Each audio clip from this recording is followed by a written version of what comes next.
This is Jitendra Manshani from HYBEC-Lighting. We are Bombay-based company and we are manufacturers of decorative and technical lighting for architects and lighting consultants.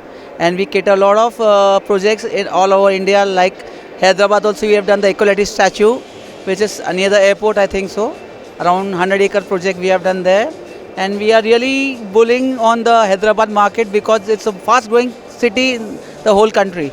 Right now, Hyderabad is growing in a very big space, fast space, and we want to associate with Hyderabad always. So we always try to come and take part here and meet all the architects and consultants and see their views and reviews about our products.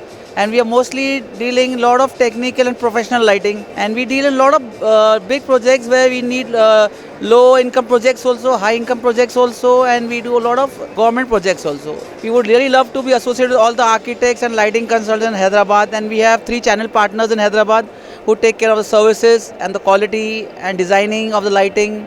And they also come forward with the mock-up for your lights and show you the way the light falls and the intensity of the light and the lumens. Also, all the technical aspects are taken care of in designing and installation of the lighting. So we really like to be good work in Hyderabad, and with the help of the architects and with their support we want to grow fast and fast. Thanks a lot.